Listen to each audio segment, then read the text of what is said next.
The sound Ava's body made against the hardwood stairs is something I will never stop hearing.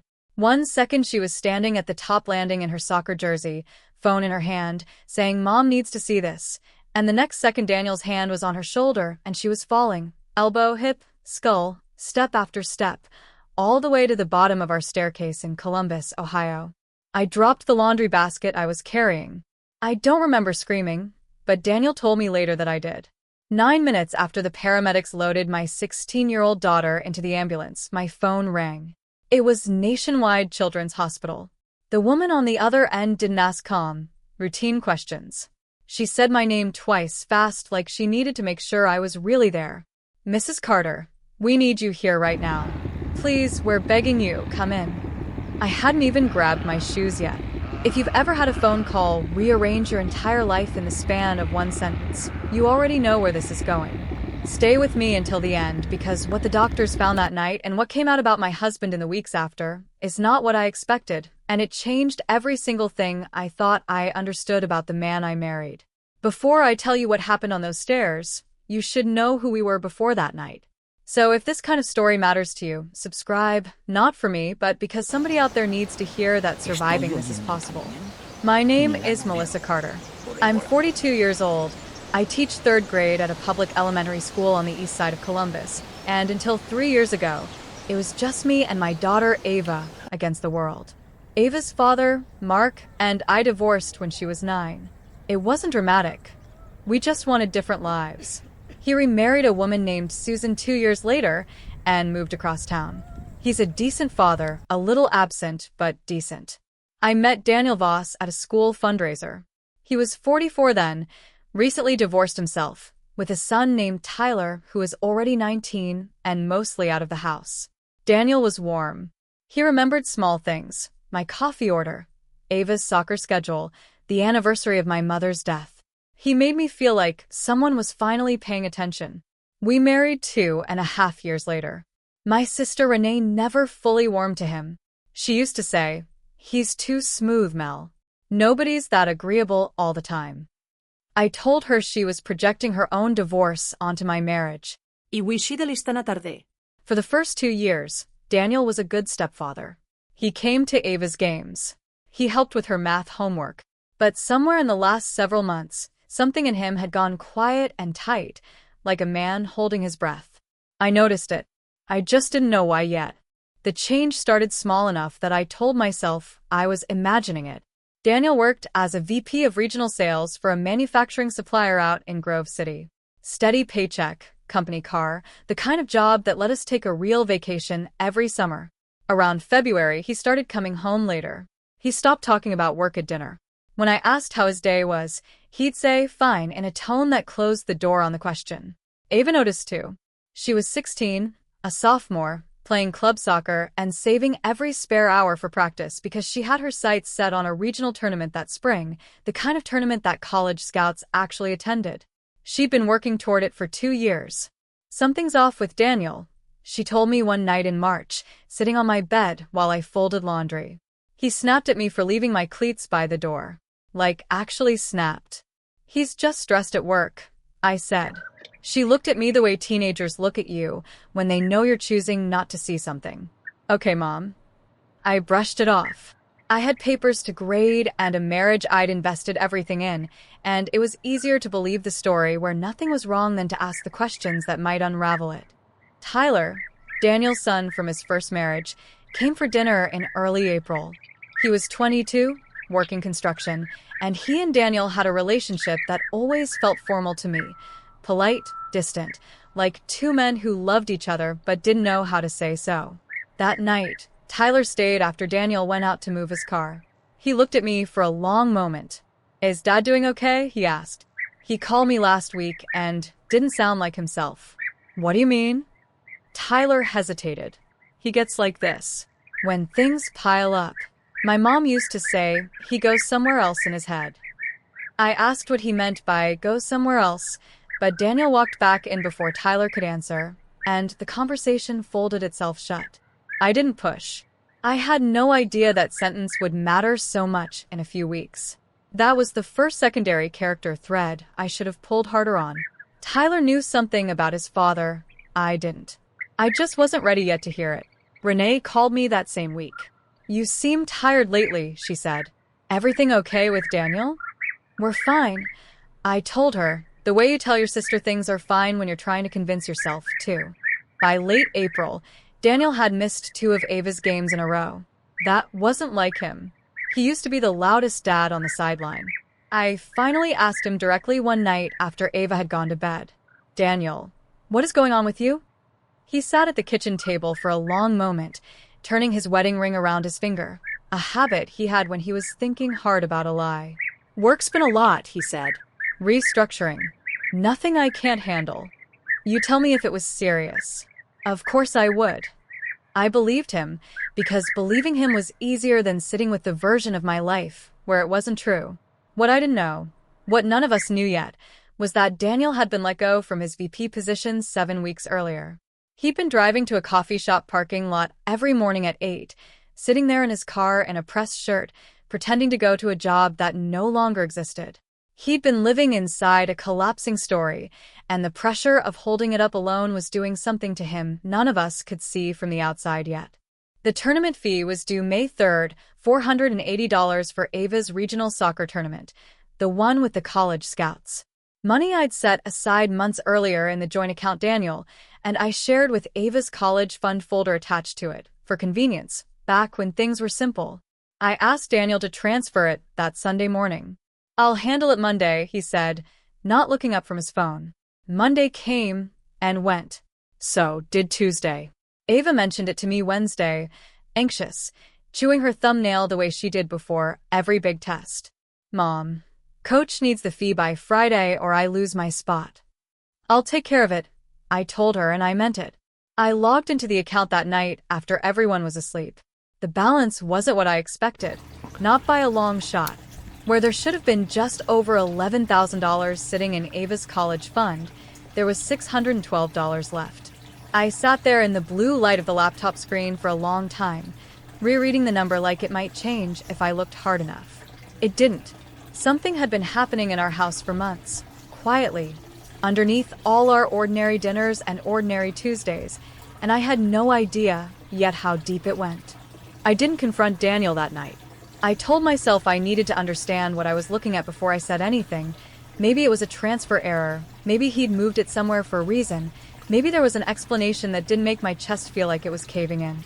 I called the bank the next morning during my lunch break, hiding in the school supply closet, so no one would hear me. The representative walked me through 6 months of withdrawals, 200 here, 400 there, a large chunk in February, another in March. All authorized, all under Daniel's login. Ma'am, she said gently, these were all manual transfers to an external checking account under Mr. Voss's name. I hung up and sat on an overturned box of construction paper and cried for the first time in years. That Friday, Ava still didn't have her tournament fee. She texted her coach an apology and asked for one more day. I told her I was working on it, which was true in the most exhausting sense of the word. Renee called that evening. I almost told her everything. Instead, I said, I think Daniel and I need to have a serious talk, and she said, finally, in a way that told me she'd been waiting a long time to say it. I confronted Daniel on a Thursday night, 2 days before the incident on the stairs. Ava was at soccer practice, so it was just the 2 of us in the kitchen. I put my laptop on the table, screen open to the account. Where is Ava's college money, Daniel? His face did something I'd never seen before. Not guilt exactly, more like a man watching a wall he'd built collapse in real time. I was going to put it back. Put it back from where? Where did it go? I lost my job in March, he said, so quietly I almost didn't hear it. I've been paying the mortgage and the car, and I didn't know how to tell you. I thought I'd find something before you noticed. $11,000. 2 months of silence. A man getting dressed every morning to sit in a parking lot. I should have felt only fury. What I actually felt was something more complicated, a strange, sick grief for the man I thought I'd married, layered right on top of the fear for my daughter's tournament and my daughter's future. You have to tell Ava, I said. And you have to fix this. I will, he said. I promise.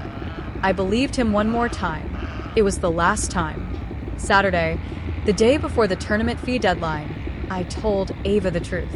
I'd promised myself I'd wait for Daniel to do it, but watching her refresh her phone every hour, hoping for good news, broke something in me.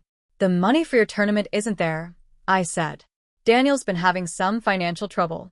I'm going to cover the fee myself tonight, I promise, but I wanted you to know what's been happening. Ava went very still.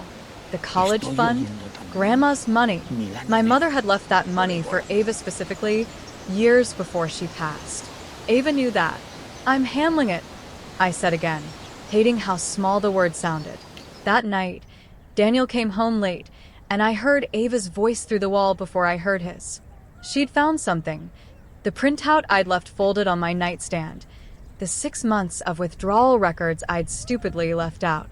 I walked into the hallway just in time to hear her say, "You stole from me. That was Grandma's money, and you stole it." "Ava, it's more complicated than that," Daniel said, and his voice had an edge in it I didn't recognize. An edge that, looking back now, was the first sound of the storm that was about to come down our staircase. I should have stepped between them right then. Instead, I stood frozen in the hallway doorway, watching two people I loved circle something that had been building for months. Complicated how? Ava's voice was rising now, 16 years old and furious in the particular way only teenagers can be, righteous, unfiltered, fearless in a way adults forget how to be. "You lied to my mom for 2 months. You lied to me. Does Tyler know you do this? Is this why he barely talks to you?"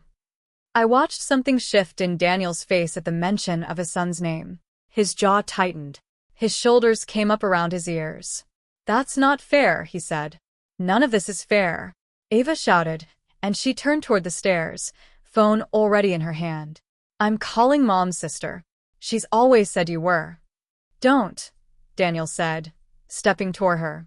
I opened my mouth to say something. I don't even know what, some version of stop, wait, breathe, but I was 3 seconds too slow, standing in my own hallway, about to watch the worst 9 minutes of my life begin. Here is exactly what happened because I've had to say it out loud so many times since, to police, to a hospital social worker, to a lawyer, that I can recite it now without my voice shaking mostly. Ava reached the top of the staircase, phone raised, saying, "Mom needs to see this." Daniel followed her, his hand out, reaching for the phone, he would later swear, not for her. His fingers caught her shoulder as she turned away from him. She lost her balance on the top step. I was in the hallway. I saw her go, arms out, one panicked sound, and then the terrible rhythm of a body meeting 14 wooden stairs, one after another, all the way down. I don't remember crossing the hallway. I remember being on my knees at the bottom of the staircase, Ava's eyes open but unfocused, blood already threading through her hair from somewhere I couldn't see yet, her right arm bent at an angle arms aren't supposed to bend. Ava. "Ava, look at me. Stay with me." Behind me, I heard Daniel say, "Oh God. Oh God," I didn't.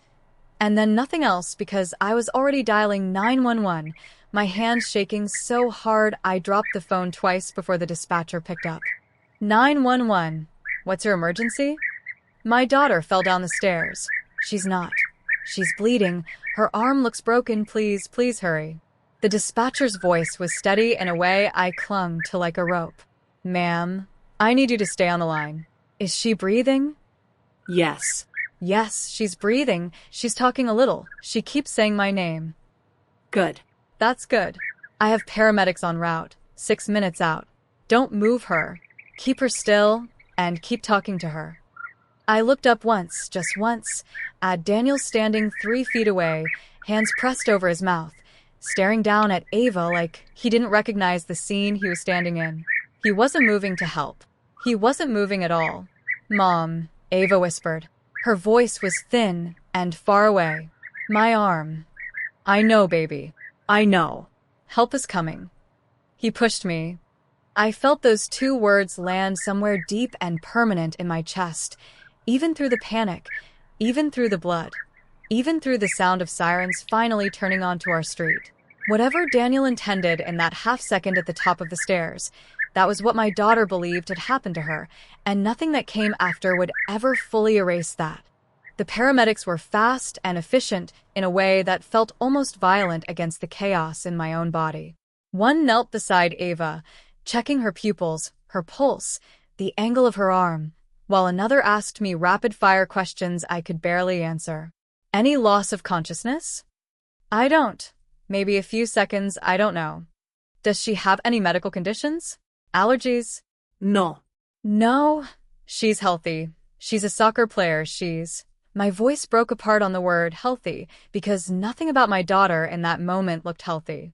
They moved her onto a backboard, strapped a brace around her neck, and I watched her face contort in pain for the first time since the fall, a sound escaping her that didn't sound like my daughter at all. Sir, one paramedic said to Daniel, can you tell us what happened? Daniel opened his mouth, closed it. We were arguing. She turned to go down the stairs, and she lost her footing. I stared at him. It wasn't a lie exactly. It also wasn't the truth. I'm riding with her, I said, already climbing into the ambulance before anyone could tell me otherwise. I did not look back at Daniel standing alone in our driveway. The ride to Nationwide Children's Hospital took 11 minutes that felt like 11 years. Ava drifted in and out, asking for me by name even when I was right there holding her uninjured hand. You're doing so good, I kept telling her. You're doing so good, sweetheart. The paramedic riding with us radioed ahead, vitals, mechanism of injury, estimated arrival, and I heard the words fall from height, possible closed head injury, right forearm deformity, and had to look out the small back window at the blur of Columbus streets to keep from falling apart completely. That's when my phone rang. An unfamiliar hospital number, even though we were still 4 minutes out. Mrs. Carter? This is Dr. Whitfield in the ER. We're getting your daughter ready for imaging the second she arrives. I need you to know, we need you here, right at the door the moment we pull in. Please. We're begging you not to be even a few steps behind her. 9 minutes.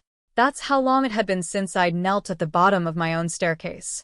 9 minutes since the word push had left my daughter's mouth and rearranged everything I thought I understood about my marriage. We arrived at the ER, and everything became motion. Gurney wheels, fluorescent lights, a team of nurses moving Ava through double doors while a woman in scrubs gently but firmly kept me from following past the intake desk. Mrs. Carter, I'm Dr. Whitfield. We're taking her straight to CT. I need you to sign some forms, and then you can be right outside imaging. Is she going to be okay? She's talking, she's oriented. Those are very good signs. We're being thorough because of the fall height. I'll come find you the second we know more. I signed forms with a pen I could barely hold steady. A social worker named Priya appeared beside me with a clipboard and a soft, careful voice, the kind hospitals train people to use when they suspect something beyond an accident. Mrs. Carter, can you walk me through what happened at home tonight? I told her. All of it. The argument, the money, Daniel's hand, the word Ava had whispered at the bottom of the stairs. Priya wrote it all down without a flicker of judgment on her face, and when she finished, she said, We're required to file a report given what you've described. I want you to know that's a normal part of protecting Ava, not an accusation against you. Daniel arrived at the hospital 40 minutes later, having driven himself, having had 40 minutes alone in a car to decide what story he was going to tell. He found me in the family waiting room, pale under the fluorescent light. How is she? Is she okay? They're doing a CT scan. Her arm's broken. They think she has a concussion. I couldn't look at him directly. A social worker already talked to me, Daniel. His face went through several expressions in quick succession. Fear, then something like calculation, then a kind of exhausted resignation. I didn't push her. I reached for her phone, and she lost her balance. She told me you pushed her. At the bottom of the stairs, before the paramedics even got there, she told me. She was scared and confused, Melissa. Kids say things.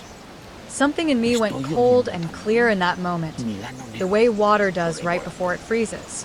Our daughter has a broken arm and a possible concussion, and your first instinct is to tell me what to believe about what she said. A hospital security officer appeared at the edge of the waiting room, Not aggressively, just present, the kind of quiet institutional presence that exists because a report has already been filed and the wheels of something larger than our living room had already begun turning. Dr. Whitfield found me 2 hours later, and by then Renee had arrived, having driven 40 minutes from Dublin the second I called her, sitting beside me in the waiting room like a wall between me and the rest of the world. "Ava's stable," Dr. Whitfield said, and I felt my whole body sag with relief. "She has a displaced fracture in her right forearm that will need surgery to set properly, and a mild concussion. No bleeding on the brain, which is the best news I can give you tonight. She's asking for you. Can I see her?" Yes. "She'll be groggy, but yes." I stood, and Daniel stood too, and Dr. Whitfield's eyes flicked between us with a doctor's practiced neutrality that didn't fully hide her assessment of the situation. "Given the circumstances noted in her chart," she said carefully, "hospital policy is that only Mrs. Carter goes back right now. Mr. Voss, you're welcome to remain in the waiting area." Daniel's face flushed red. "She's my stepdaughter." "I understand," Dr. Whitfield said, not unkindly but not moving either. "This is standard procedure when there are questions about the circumstances of an injury." Renee put her hand on my back and walked me toward the double doors, and for the first time all night, I let someone else hold me up. Ava looked so small in that hospital bed, her right arm already splinted and elevated, a butterfly bandage above her eyebrow, for line taped to the back of her uninjured hand. "Mom." Her voice was thick with whatever they'd given her for the pain. "I'm here, baby. I'm right here." "Is my tournament," she started, and then stopped, and laughed a small, broken laugh at herself. "I can't believe I'm asking about soccer right now." "You can ask about anything you want." I pressed my lips to her forehead, careful of the bandage. "I'm so sorry. I'm so sorry this happened." "It's not your fault." She was quiet for a moment. He grabbed for my phone, and I fell. "I know that's technically what happened. But Mom, he's been different for months." And when I said Tyler's name, he looked like I'd hit him. Like I knew something. I smoothed her hair back from her face. "You did know something. We're going to figure out what it means. Right now, I just need you to rest. Are you going to leave him?" I didn't answer right away, because I honestly didn't know yet, and I owed my daughter the truth more than I owed her a comforting lie. "I don't know yet, but I know you, and I come first. That part isn't a question." Renee stayed with me in the waiting room while Ava was moved up to a room for overnight observation. Daniel had gone home hours earlier, texting periodic updates I mostly ignored. I've never seen him like that, I admitted to Renee, sometime around midnight, both of us drinking terrible vending machine coffee. "Not angry like that. Not dangerous like that." "You didn't want to see it," Renee said, gently, not cruelly. "I get it. I did the same thing with my ex for 2 years before I finally believed my own eyes. He lost his job in March. He's been lying about it for 2 months. He drained Ava's college fund to cover the mortgage." Renee set her coffee down slowly. Mel. "That's not a man having a bad week. That's a man who's been drowning in silence for months and just took his daughter down with him instead of asking for a rope." I thought about Tyler's face at our dinner table weeks earlier. He goes somewhere else in his head and wondered, for the first time, if this wasn't really about the job at all. If something older and deeper had been sitting underneath my husband this whole time, something none of us had ever been shown the full shape of. The hospital social worker, Priya, found me again before I left that first night, a folder of paperwork in her hands. "A formal report has been filed with Franklin County Children's Services, given the statements from both you and Ava," she explained. "This isn't a punishment, Mrs. Carter. It's a process designed to figure out what's safe going forward for Ava and, honestly, for your household as a whole." "What happens now?"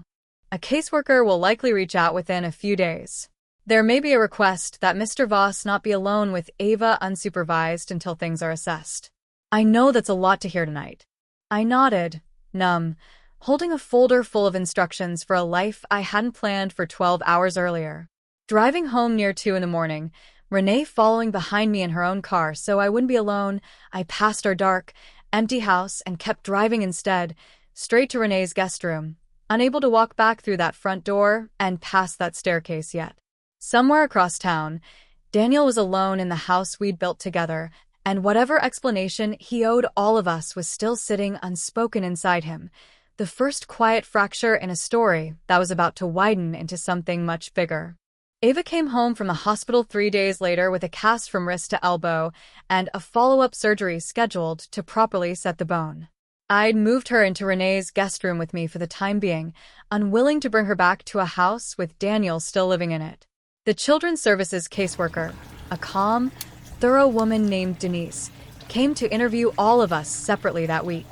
She spoke with Ava at the hospital, with me at Renee's, and eventually with Daniel at our house. He admitted the financial situation to me. Denise told me over the phone afterward, careful in what she could share.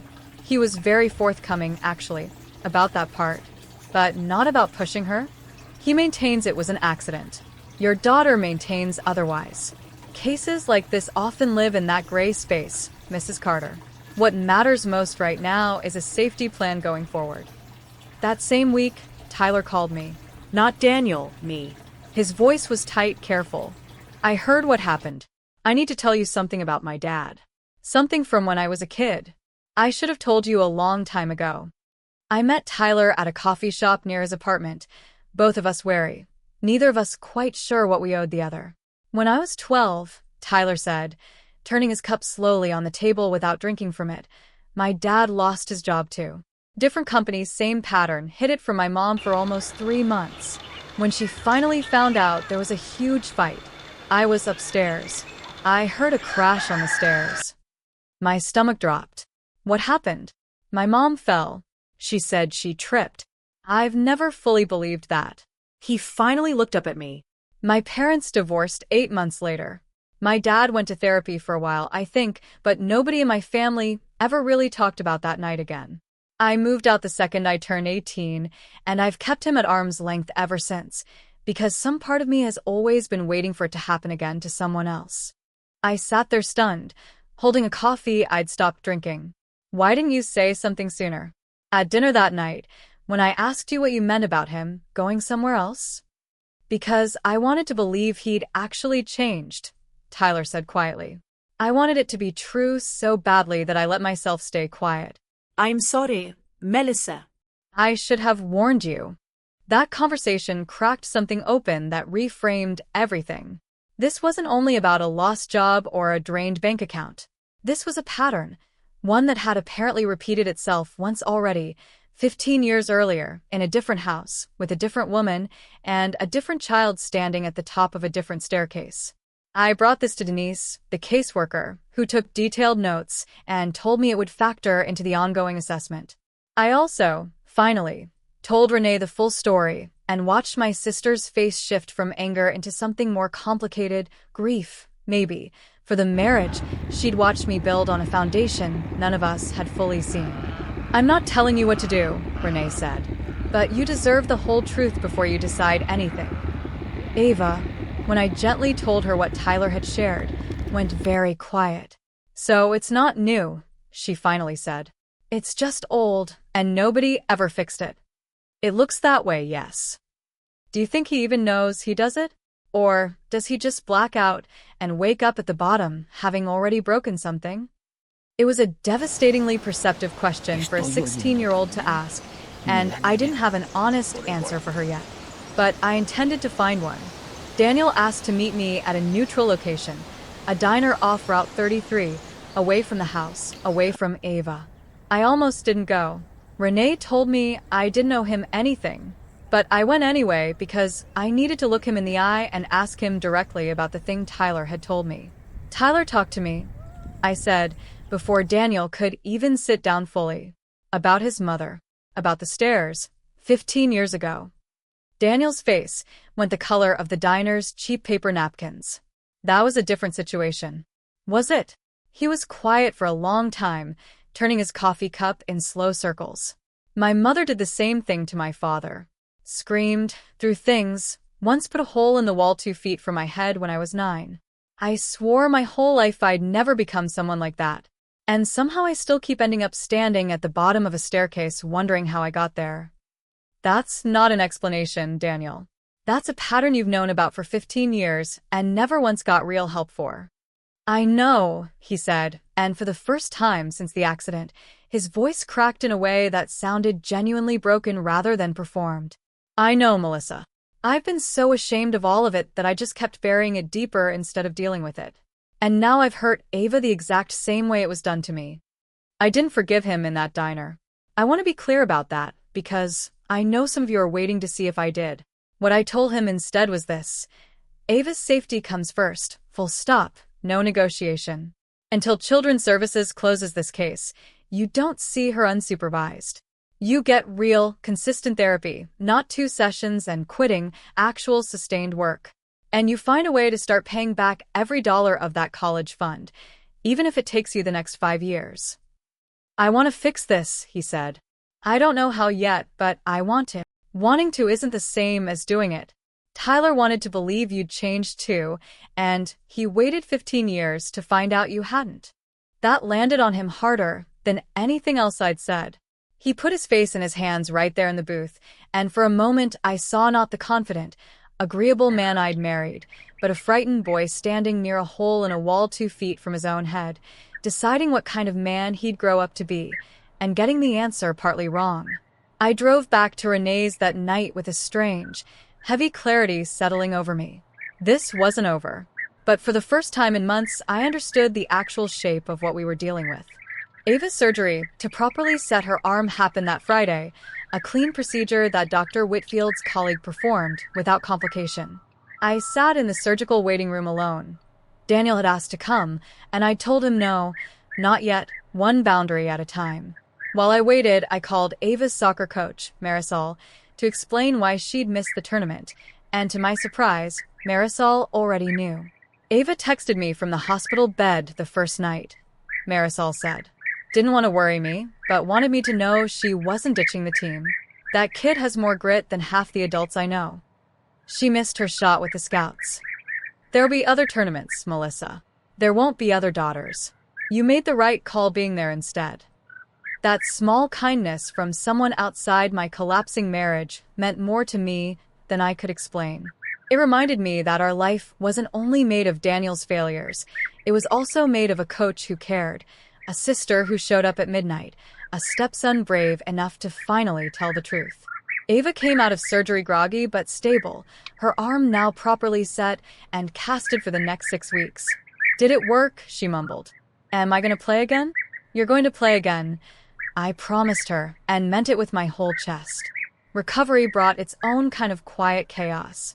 Ava, one-handed and irritable, needed help showering, dressing, even tying her shoes for the first 2 weeks. Renee's guest room became our temporary home, cramped and strange, but safer than the house on Larkspur Lane. Mark, Ava's biological father, showed up the second weekend after the surgery, having heard secondhand from a mutual friend rather than from me directly, which stung more than I expected. Why didn't you call me? He asked, standing on Renee's porch, clearly hurt. I was surviving 1 hour at a time, Mark. I wasn't thinking about who I owed a phone call to. I want to talk about custody, he said, and my stomach dropped. Not to take her from you. But given what happened, given that man still being in the picture at all, I think we need to talk about whether Ava's safer full-time with Susan and me for a while. It was a fair thing for father to say. It was also one more weight added onto a summer that already felt unbearably heavy. Ava, overhearing part of it from the guest room doorway, one arm in a cast, said flatly, Dad, I love you, but I'm not a chess piece. Can everyone please just ask me what I want instead of deciding it for me? Ava's directness that day forced all 3 adults in her life, me, Mark, and eventually Daniel, to actually listen to her instead of talking around her. What she wanted, it turned out, was clear and specific. To stay primarily with me, to have real, structured, supervised time with Daniel if and only if he committed to consistent therapy and absolutely no unsupervised contact until the Children's Services case closed and she herself felt ready. I don't hate him, she told me one night, her cast propped on a pillow between us. I'm furious at him. Those aren't the same thing. He taught me to drive stick shift in the church parking lot. He showed up to every game until he stopped showing up to anything. I don't want to erase all of that. I just want him to actually become the person he pretended to be for 2 years. It was Frankly, a more mature position than I'd managed to land on myself yet. Mark eventually backed off the custody threat, satisfied that Ava had a clear voice in the plan and that real safeguards were in place. Renee, watching all of this unfold from her kitchen table, finally said what she'd wanted to say for 3 years. I always worried about him.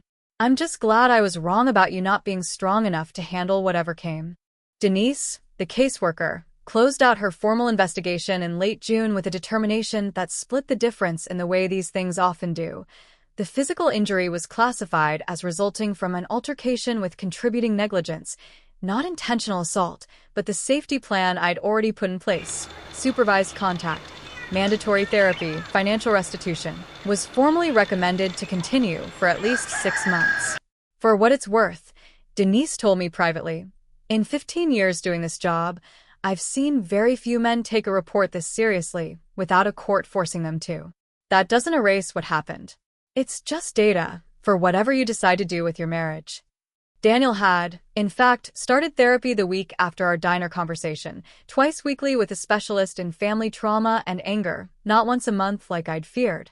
He'd also set up an automatic transfer plan, modest but consistent, rebuilding Ava's college fund dollar by dollar from unemployment income, and, eventually, a new job he'd landed at a smaller logistics firm in July. It wasn't forgiveness yet. It was something more like evidence, small, repeated, unglamorous evidence that a man was trying to become someone different than the pattern he'd inherited. Late July brought the smaller twist none of us saw coming. Tyler, who'd finally started talking to his father again through a mediated family therapy session, asked if he could join one of the sessions with Daniel and me and Ava present. I need to say something to both of you, he told Ava and me, his voice unsteady. I knew there was a risk. Not that exact night, not the stairs specifically, but I knew Dad had a pattern, and I chose comfort over warning you. If I'd said something at that dinner in April instead of staying quiet, maybe none of this happens. Ava, one-handed, reached over and squeezed his arm with her good hand. You told the truth eventually. A lot of people never do. You don't get to carry this like it's yours.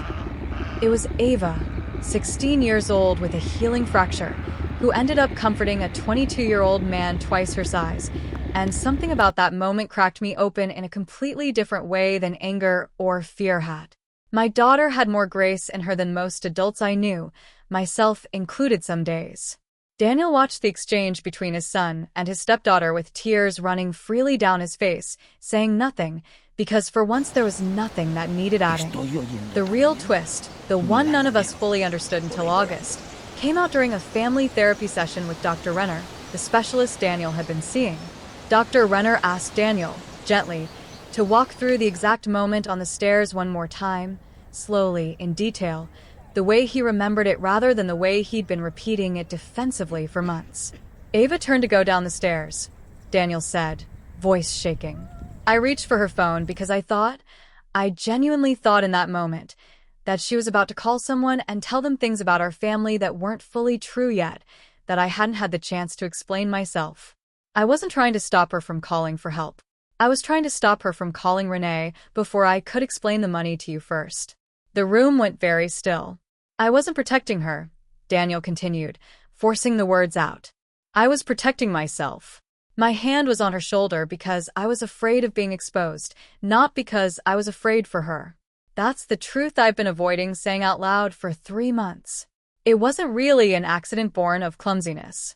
It was an accident born of me caring more about my own image than my daughter's safety in that one specific second, and that's what I have to live with. Ava sat across from him, her cast finally off by then, replaced with a thin brace she'd wear for a few more weeks. She was quiet for a long moment after his confession. Thank you for actually saying that, she finally said. That's different from, I reached for your phone and you lost your balance. That's an actual answer. It doesn't make it better, Daniel said. No, Ava agreed. But it makes it real. I can work with real. I can't work with you pretending it was just bad luck on a Tuesday. I sat beside my daughter, watching her handle this moment with more clarity than I'd managed in 3 months of circling around it myself, and felt something in my chest finally loosen. Not because everything was fixed, but because for the first time, Everyone in that room was telling the truth at the same time. Dr. Renner turned to me. Melissa, how does hearing that land for you? It confirms what I already suspected, I said. That night wasn't really about a phone or a staircase. It was about 3 months of secrets finally colliding with each other, and Ava happened to be standing in the middle of the collision. That same week, I finally sat down with the full bank records Denise had helped me access, and one more detail surfaced that reframed things yet again, smaller than the confession on the stairs, but important. Daniel hadn't spent all $11,000 on the mortgage alone. Roughly $3,000 of it had gone to his own father, quietly, covering assisted living costs after Daniel's estranged dad had a stroke back in February, the same week Daniel lost his job. He hadn't told me any of it. Not the stroke, not the estranged father, not the guilt-driven payments to a man who, by Tyler's account, had once put a hole in a wall near his son's head. When I asked Daniel about it, he looked almost relieved to finally explain. He has no one else. Despite everything, he's still my father. I didn't know how to tell you I was quietly taking care of the man who scared me my whole childhood, while also falling apart myself. It felt like too much to say out loud. It didn't excuse the theft or the silence. It didn't excuse Ava's arm in a cast for 6 weeks. But it added one more layer of very human, very tangled reasoning to a man I was working hard not to flatten into a simple villain, because Ava, in her wisdom, kept reminding me that flattening him wouldn't actually help either of us heal. I drove out to see Daniel's father once, alone, without telling anyone except Renee. I don't fully know why. Maybe I needed to see the source of the pattern with my own eyes to finally let go of some of my anger at Daniel specifically. He was 81, frail from the stroke, sitting in a recliner in a modest assisted living apartment in Grove City. He didn't remember much of the conversation clearly, his speech slowed by the stroke, but at one point he said, unprompted, Danny was always a good boy. I wasn't always good to him. I know that. It wasn't an excuse. It wasn't even really an apology, not directly. But it was, in its own small broken way, an acknowledgement. The kind Daniel himself had apparently never received growing up, and had been quietly, desperately trying to earn his whole life by being agreeable, by remembering everyone's coffee order, by holding everything together with both hands until the day it all came apart on a staircase in front of the people he loved most. I left that apartment with a headache and a strange, unexpected softening toward the whole tangled situation. Not forgiveness for Daniel yet, but understanding of the machine that had built him, which felt like a necessary step on the road toward whatever decision I was eventually going to make. I told Ava about the visit that evening. She listened carefully, chewing on the end of her ponytail the way she did when she was really thinking. So he's been scared his whole life, she finally said. And instead of dealing with it, he just kept being nice to everyone until the fear got too big to hold. That's a pretty accurate summary for a 16-year-old. I read a lot of psychology stuff for my health class. She shrugged, then winced from the movement in her healing arm. It still doesn't make it okay, Mom. I want to be really clear about that. Understanding why someone does something isn't the same as forgiving them for it. No, I agreed. It isn't. But it does help me figure out what to do next, instead of just being angry forever. So, what are you going to do next? I didn't have a full answer yet, not that night. But I told her the truth. I'm not going back to pretending everything is fine. I'm not staying married to a man who hides things from me for months at a time, no matter what's underneath it.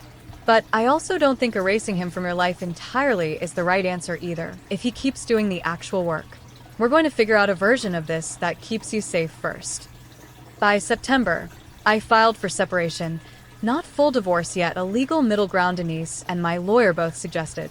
Given the safety plan already in place and Daniel's demonstrated sustained effort in therapy over 4 straight months. He moved into a small apartment near Grove City, closer to his father, and continued twice-weekly sessions with Dr. Renner. The confrontation Ava had asked for finally happened properly, formally, in a family session in mid-September. Not an argument on a staircase, but a structured, supervised conversation where Daniel apologized specifically out loud for exactly what he'd done, hiding the job loss, draining her college fund, and reaching for her in anger and self-protection rather than concern, on the worst night of both their lives. I'm not asking you to forgive me on any timeline, he told her, voice steady for the first time in months. I'm asking for the chance to keep showing up, supervised, for as long as it takes so you can decide for yourself someday whether I've actually become someone different. Ava studied him for a long moment. Okay, she finally said. Supervised. We start there. That's the only answer I have right now, and I think that's fair. It wasn't a full reconciliation, but it was, finally, an honest beginning. Fall brought a strange new rhythm to our lives. Ava went back to school, cast-free, playing soccer again by October in a smaller local league since she'd missed the regional cutoff. Daniel attended every single game from a distance, in the far corner of the bleachers, never approaching unless Ava waved him over first. She waved him over exactly once that whole season, after scoring her first goal back. It was a small gesture. It meant everything to him. Tyler started coming around more too, no longer holding his father at arm's length quite so tightly, though the two of them were rebuilding slowly, carefully, in the particular way people do when trust has been broken and has to be rebuilt one small brick at a time rather than restored all at once. Renee and I grew closer than we'd been in years, the crisis somehow stripping away whatever polite distance had crept into our relationship during my marriage. I'm not saying I told you so, she said one night over wine at her kitchen table. You're absolutely saying I told you so. A little, she admitted, grinning. But mostly I'm just glad you're not disappearing into someone else's silence anymore. That's the part that scared me most those last few years. Daniel's restitution payments continued steadily through the fall, and by November, Ava's college fund had climbed back to nearly $9,000. Not the full 11, but close, with a written payment plan for the remainder that Denise had helped formalize into something legally binding rather than just a promise.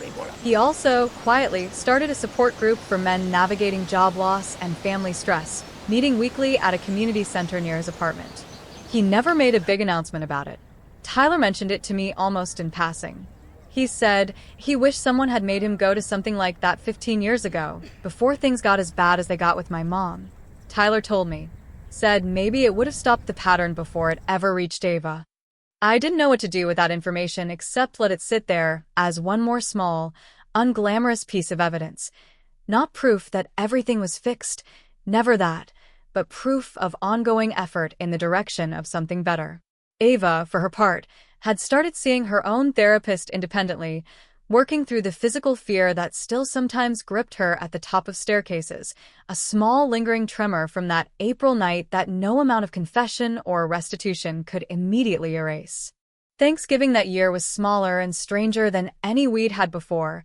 No Daniel at the table yet, though Ava had, on her own initiative, invited him to stop by for dessert only, supervised, for 30 minutes. He arrived with a pumpkin pie from the grocery store, nervous in a way I'd genuinely never seen on him before, not even in our earliest dating days. You didn't have to bring anything, Ava told him at the door.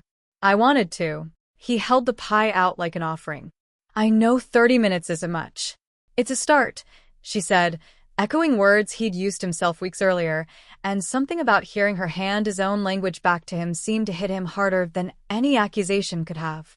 He stayed exactly 30 minutes, ate one slice of pie standing awkwardly by the counter, told Ava he was proud of her goal from October, and left before things could get complicated or overstay whatever fragile trust had been rebuilt so far. Watching him walk to his car alone in the cold, I felt something I hadn't expected to feel that night.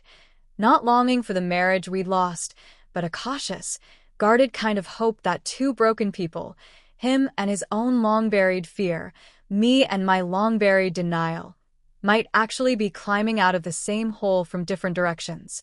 December brought the 6-month mark on the Children's Services Safety Plan, and Denise scheduled a final review meeting to assess whether the supervised contact requirement could be adjusted. Ava, now 17 after a birthday in late November, spoke for herself in that meeting, more composed than I think I'd have managed at her age.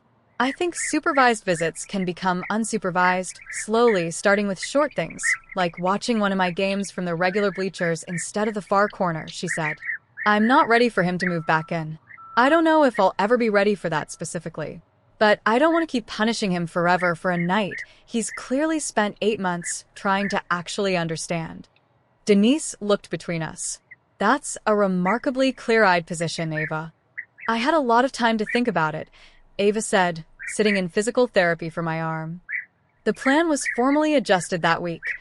Daniel could attend games from the regular sideline, could join select unsupervised outings with Ava directly if she initiated them, though full family reunification remained an open, undecided question that none of us rushed to answer. Some doors, we all agreed, deserved to open slowly. I want to be honest about something here, because this genre of story often rushes toward a tidy remarriage ending, and that's not what happened in my life, and I don't think it should have. Daniel and I finalized our divorce that winter, not out of ongoing anger, but out of clarity. Clarity that whatever we'd been to each other, the version of trust a marriage requires had been broken in a way I didn't think could be fully rebuilt between us specifically, even while real healing was clearly possible between him and Ava separately. I understand, he told me, when I explained my decision. I think some part of me has known this since the diner. I just wasn't ready to say it out loud yet. We stayed, strangely, on decent terms, co-parenting Ava's ongoing relationship with him carefully, attending the same school events on opposite sides of the gym without drama, exchanging information about therapy progress and restitution payments like business partners rather than former spouses. It wasn't the ending I'd imagined when I married him 3 years earlier. It was, in its own complicated way, a more honest one, proof that a family could survive rupture without either pretending nothing happened or severing every thread completely. Tyler asked me, during one of our now regular coffee catch-ups, whether I regretted marrying his father at all. I thought about it seriously before answering. No, I finally said. I regret not listening harder to the warning signs, Renee's instincts, your comment at that dinner, my own gut feeling those last few months. But I don't regret the years themselves. Ava got a stepbrother out of it who calls to check on her. I got a sister relationship that's stronger than it's been in a decade, oddly enough, because of all this. Even your dad got pushed, finally, into confronting something he'd been running from since he was 9 years old in a house with a hole in the wall. That's a generous way to look at it. It's the only way I know how to look at it without drowning, I told him honestly. Anger's easy for a while. Understanding takes longer, and it's harder, but it's the only thing that actually lets you keep moving forward instead of just standing at the bottom of the stairs forever, staring up at the moment everything broke. Tyler nodded slowly, turning his coffee cup the same careful way his father always had. Some habits, apparently, ran deeper than any of us fully understood, in ways we were all still learning to interrupt. By spring, almost a full year after the night on the stairs, life had found a new, steadier shape. Ava, now a junior, made varsity captain of her soccer team, her right arm fully healed with only a faint scar near her elbow as a permanent reminder. She invited Daniel to her captain ceremony, unsupervised, just the two of them meeting beforehand for coffee first, their first fully unsupervised outing since the incident, nearly a year in the making. How was it? I asked her that night. Weird, she admitted. Good weird, though. He asked real questions instead of just complimenting me the whole time. He told me about his support group. He apologized again, but briefly, not in a way that made it about him needing forgiveness. Just acknowledging it and then actually talking about my life instead. That sounds like real progress. It is, she said, then added, quieter. I still don't love stairs very much, especially other people's. I probably never will completely, and that's okay. But I don't think I'm scared of him anymore. I think I'm just scared of that one specific night, and those aren't exactly the same thing, even if it took me a long time to figure out the difference. Renee and I took a sister's trip that April, our first vacation together since we were in our 20s, driving up to a lake house in northern Michigan for a long weekend while Ava stayed with a friend. You look lighter, Renee told me, the two of us sitting on the dock with cheap wine and good snacks, the way we used to before husbands and mortgages and complicated family staircases entered our lives. I feel lighter, I admitted. I spent so long holding my breath, trying to make a version of our family work that was already quietly falling apart underneath us. Letting go of trying to fix Daniel specifically freed up so much room to actually just be Ava's mother again, fully, without splitting my attention. Do you think you'll date again? Eventually. Not yet. I want to make sure I actually know how to listen to my own gut again first, before I hand it over to someone else's version of events. Renee raised her plastic cup. To listening to your gut. I clinked mine against hers, watching the sun go down over water that didn't ask anything complicated of me at all, and felt, for the first time in over a year, genuinely, unguardedly okay. Daniel's father passed away that May, quietly, in his sleep at the assisted living facility. Daniel called to tell Ava himself, and to my surprise, she asked if she could attend the small funeral. I never really knew him, she said, but I know he's part of why Daniel is who he is, good and bad both. I think I want to be there for Daniel, if that's okay with you. I drove her myself, sitting in the back pew of a small funeral home in Grove City, watching Daniel accept condolences from a handful of relatives, watching Tyler stand beside his father with a hand on his shoulder, the same gesture, I couldn't help noticing, that had gone so catastrophically wrong on our staircase over a year earlier, now offered gently, safely, as simple support instead. Afterward, Daniel found Ava and me near the parking lot. "Thank you for coming," he said, voice rough with grief. "I know you didn't have to. He was still your dad," Ava said simply. "Grief doesn't really care about all the complicated parts underneath it. I figured you shouldn't have to carry today completely alone."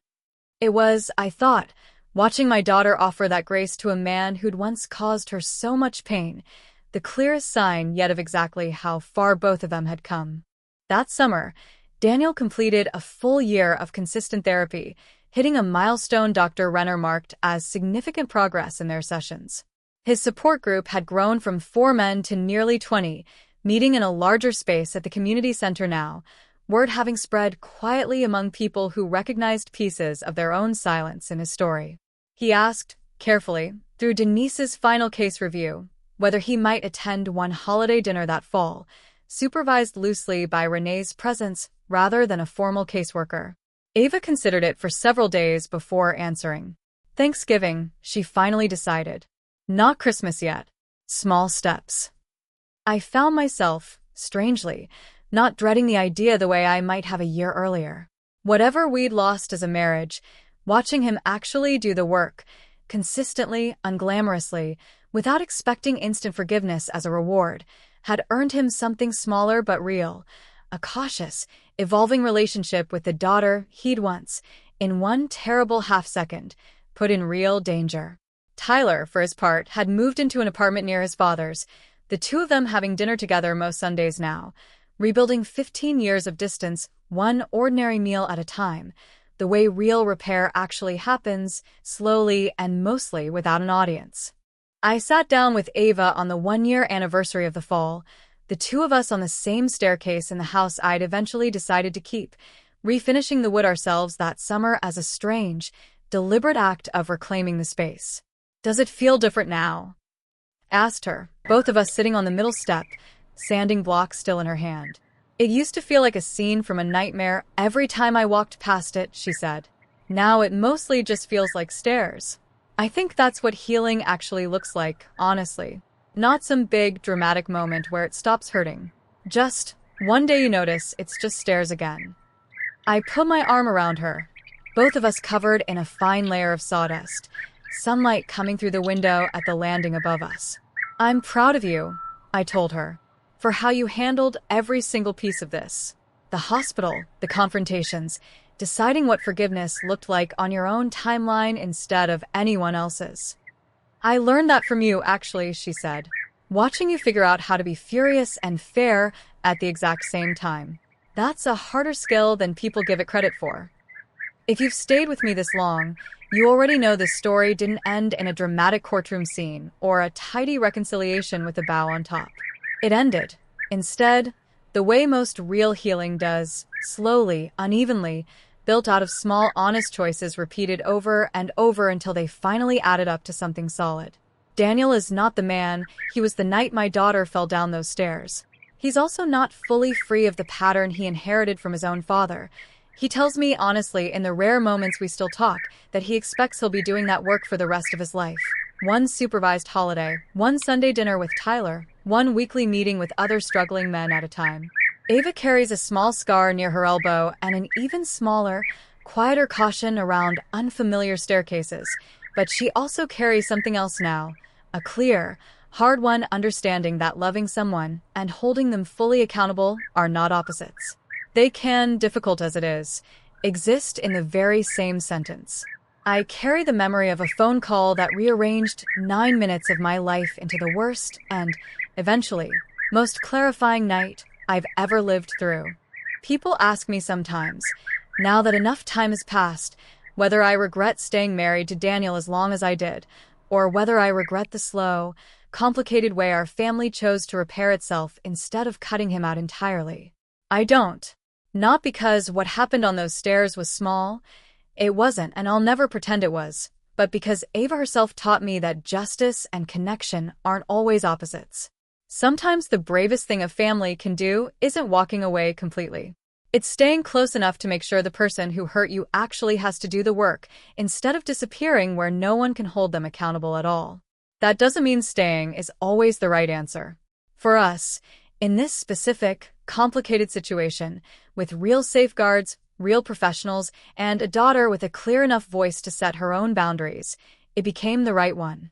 If you're standing at the bottom of your own version of those stairs right now, unsure what happens next, I hope some part of this story gave you something to hold on to, proof that the 9 minutes after the worst moment of your life don't have to define every minute that comes after them.